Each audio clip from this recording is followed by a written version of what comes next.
দেশের বিভিন্ন স্থানে সভা, সমাবেশ ও মানববন্ধন সহ নানা ঘটনার আরও খবর জানাচ্ছেন আব্দুল হামিদ। ব্রাহ্মণবাড়িয়ার বিজয়নগর সীমান্ত এলাকায় অভিযান চালিয়ে প্রায় 1,39,00,000 টাকার ভারতীয় মোবাইল ফোনের ডিসপ্লে জব্দ করেছে বর্ডার গার্ড বাংলাদেশ বিজিবি। এদিকে জেলার আখাউড়া পৌরসভার ৯ নম্বর ওয়ার্ডের এলাকাবাসীর উদ্যোগে মাদক ও অনলাইন জুয়া নির্মূলে জনসচেতনতামূলক প্রতিবাদ মিছিল অনুষ্ঠিত হয়েছে।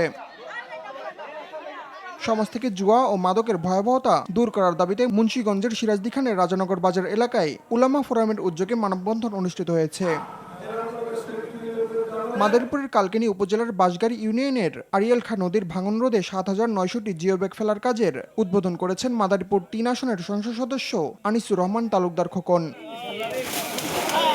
সাভারের জাতীয় যুব উন্নয়ন ইনস্টিটিউটে জাবালি নূর ফাউন্ডেশনের উদ্যোগে শিক্ষার্থীদের বৃত্তি প্রদান করা হয়েছে।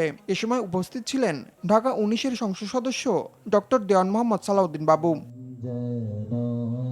ময়মনসিংহ জেলা পরিষদ মিলনায়তনে সড়ক দুর্ঘটনায় ক্ষতিগ্রস্ত ৫০টি পরিবারকে আর্থিক সহায়তার চেক বিতরণ করেছে Bangladesh road transport authority BRTA trustee board. শহীদ রাষ্ট্রপতি জিয়াউর রহমানের ৪৫তম শাহাদত বার্ষিকী উপলক্ষে Pirojpur chamber of commerce and industry এর সভাপতির সহযোগিতায় ২,০০০ মানুষের মধ্যে খাদ্য সামগ্রী বিতরণ করা হয়েছে।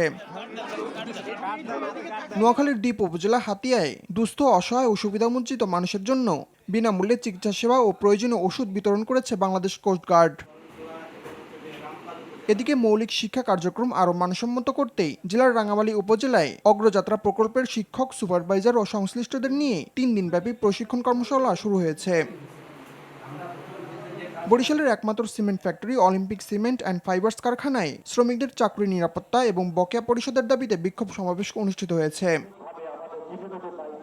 এদিকে জাতীয় শিশু কিশোর সংগঠন বরিশাল খেলাঘরের আয়োজনে ২ দিনব্যাপী জেলা সম্মেলন ও শিশু সমাবেশ চলছে নগরীর অশ্বিনী কুমার হলে।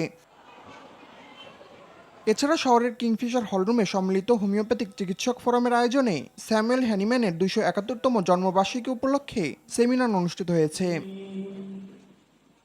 ইসলামী আরবি বিশ্ববিদ্যালয়ের অধিভুক্ত যশোরের আলহাজ মতিউর রহমান মহিলা ফাজিল মাদ্রাসায় বৃক্ষরোপণ কর্মসূচির উদ্বোধন করা হয়েছে।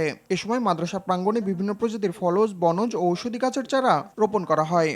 আলহাজ মতিউর রহমান মহিলা ফাজিল। এদিকে ব্যাপক উৎসাহ উদ্দীপনার মধ্য দিয়ে যশোর বিজ্ঞান ও প্রযুক্তি বিশ্ববিদ্যালয়ে শুরু হয়েছে আন্তঃবিশ্ববিদ্যালয় হ্যান্ডবল ও কাবাডি প্রতিযোগিতা। ৫ দিনব্যাপী এই প্রতিযোগিতার আয়োজন করেছে জবে প্রবীর শরীরচর্চা শিক্ষা দপ্তর। আব্দুল হামিদ, RTV।